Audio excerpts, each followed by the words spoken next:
Hello tout le monde et bienvenue dans ma nouvelle vidéo. Donc aujourd'hui je sais qu'on devait se retrouver pour le remplissage des enveloppes, mais je me suis dit qu'avant de faire ça, ce qui serait sympa c'est que je vous montre mon organisation et le matériel que j'utilise. Tout ce que je vais vous montrer là, je vous mettrai les liens dans la barre d'infos. Vous en avez eu un aperçu dans la vidéo précédente. Donc dans un premier temps, ce que j'utilise c'est un journal. Comme ça je mets au propre mes pages pour les budgets du mois.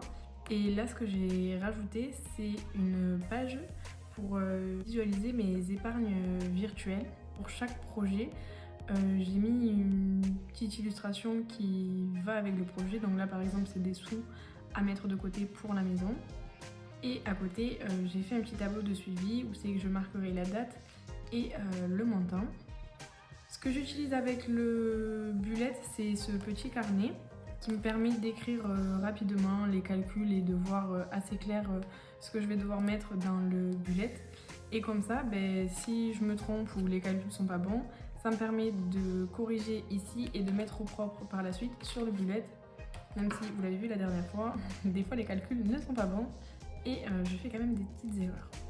Et ensuite j'ai mon classeur de budget que j'ai acheté sur Amazon.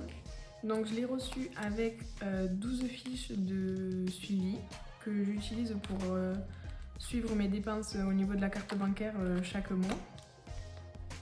Et avec ça j'ai reçu des enveloppes ainsi que, je vais vous montrer, des étiquettes assez basiques que au début je me servais pour coller sur les enveloppes, mais j'ai trouvé plus sympa de faire des petites fiches de suivi. Donc, je vais vous montrer parce que du coup il faut savoir que j'ai pas d'imprimante ni de plastifieuse, donc j'avais trouvé une solution, on va dire de secours qui en fait je pense qu'elle est à développer, mais j'ai pas eu la patience, on va dire, de m'y appliquer dessus.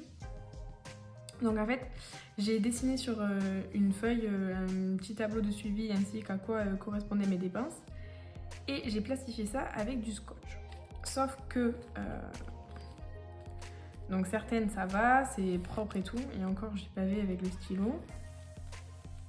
Et d'autres, comme celle-là, vous voyez, le scotch c'est mal collé. Du coup, ça fait c'est pas lisse. Là, pareil. Et de l'autre côté, ça a même pas collé.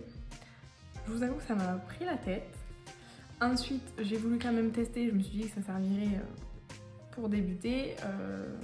J'ai écrit avec un feutre à ardoise, ça n'écrivait pas. Et après, j'ai eu l'idée d'écrire avec un stylo indélébile. J'ai vu ça dans une vidéo. La fille effaçait avec une gomme. Ça n'a pas fonctionné. Ça m'a fait des taches toutes bleues et tout. Donc, j'en ai profité d'être chez ma mère, d'avoir une imprimante à disposition pour aller acheter une plastifieuse. J'ai acheté celle-ci qui est de Action, je l'ai payée 13 et quelques, donc 14 € en soi. Avec ça j'ai pris une pochette de 20 feuilles pour plastifier. Je les ai pas utilisées parce que quand vous l'achetez vous en avez 5 dedans. J'ai vu dans des vidéos que certaines filles trouvaient qu'elle était dure à utiliser, qu'elles avaient eu des problèmes de bourrage et tout. Moi je vous avoue qu'elle a super bien fonctionné. Donc franchement, rien à dire, je vous la recommande. Avec ça, j'ai pu créer une fiche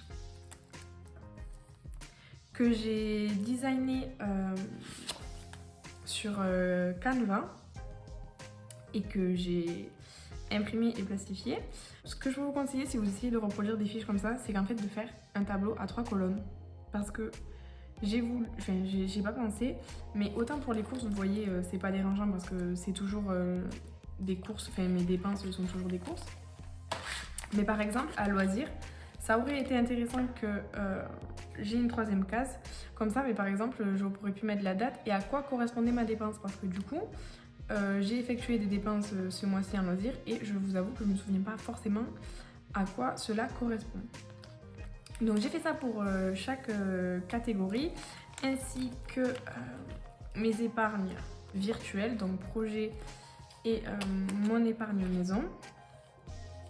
Et j'ai fait ça aussi pour l'essence, donc ça c'est pas dans des